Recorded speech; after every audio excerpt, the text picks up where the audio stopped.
Maybach music. Can anybody out there hear me? Hear me? 'Cause I just wanna say.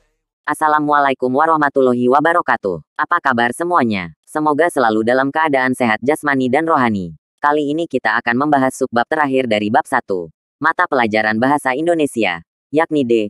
Menyampaikan informasi dalam bentuk berita. Setelah mempelajari materi ini, kamu diharapkan mampu menjelaskan pentingnya berita serta menyajikan informasi yang ada di dalamnya secara tulis dan lisan dengan memperhatikan ketetapan struktur dan kaidah kebahasaannya. D. Menyampaikan informasi dalam bentuk berita. Poin pertama, pentingnya berita. Seberapa pentingkah berita untuk kehidupan sehari-hari? Banyak manfaat yang dapat kita peroleh setelah membaca berita. Manfaat-manfaat itu pula yang dapat diartikan sebagai hasil pemaknaan terhadap suatu berita. Dalam Kamus Besar Bahasa Indonesia, arti memaknai adalah memberi makna. Sedangkan makna itu sendiri adalah arti atau maksud perkataan. 2. Penyampaian berita. Di samping sebagai pendengar atau pembaca, dalam berbagai kesempatan, kita seringkali dihadapkan pada keharusan untuk menyampaikan kembali informasi. Misalnya, ketika mendapat pertanyaan dari seseorang tentang isi berita yang pernah didengar. Ketika itu, kamu harus memiliki kemampuan untuk menceritakannya kembali. Kita harus menyampaikan berita itu apa adanya, tanpa ada yang ditambah-tambah atau dikurangi. Dalam hal ini, kamu cukup dengan memahami ide-ide pokok berita itu. Kemudian, kamu menceritakannya berdasarkan kata-kata kita sendiri. Dengan demikian, pemahaman tentang ide-ide pokok berita sangat penting ketika kita akan menceritakan isi suatu berita. Berdasarkan ide-ide pokok itulah, kita bisa menyampaikan kembali berita dengan benar dan ringkas. Adapun langkah-langkah penyampaian berita sebagai berikut. 1. Menentukan sumber berita, yakni berupa peristiwa yang menarik dan menyangkut kepentingan banyak orang. 2. Mendatangi sumber berita, yakni dengan mengamati langsung dan mewawancarai orang-orang yang berhubungan dengan peristiwa.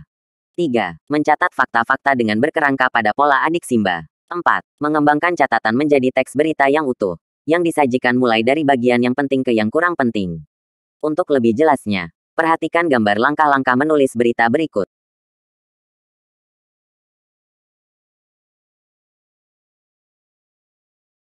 Poin ketiga, penyuntingan berita. Kalau masih ditemukan beberapa kekeliruan dari berita yang kamu buat itu wajar.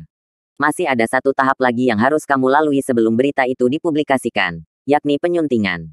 Aspek-aspek yang harus diperhatikan di dalam tahap ini sebagai berikut. A. Kebenaran isi berita, yang ditunjang oleh keakuratan fakta-faktanya. B. Kelengkapan isi berita, yang ditandai oleh hadirnya komponen-komponen berita yang terangkum dalam rumus adik Simba. C. Struktur penyusunan berita, yang dimulai dari bagian yang penting ke bagian yang kurang penting. D. Penggunaan bahasa, yang terkait dengan keefektifan kalimat, kebakuan kata, dan ketepatan ejaan dan tanda bacanya. Apabila berita itu disertai gambar atau ilustrasi, perlu diperhatikan pula kesesuaian gambar dengan isi berita di samping keartistikannya. Perhatikan contoh teks berita dengan gambar di bawah ini. Demikianlah pemaparan materi kali ini. Sebagai latihan, mari kita lakukan kegiatan berikut. 1. Bacalah sebuah berita dengan cermat dan jelaskanlah arti penting atau manfaat yang diperoleh dengan membaca berita tersebut. 2. Tulislah sebuah berita dengan peristiwa yang kamu tentukan sendiri dan susunlah berita itu dengan langkah-langkah yang telah kamu pelajari pada bagian sebelumnya. 3. Lakukanlah silang baca dengan salah seorang teman terhadap teks berita yang telah kamu tulis yang kemudian sunting dan berikanlah saran-saran terhadap tulisan temanmu berkaitan dengan struktur dan kebahasaannya. Selamat mengerjakan. Akhir kata, terima kasih. Assalamualaikum warahmatullahi wabarakatuh.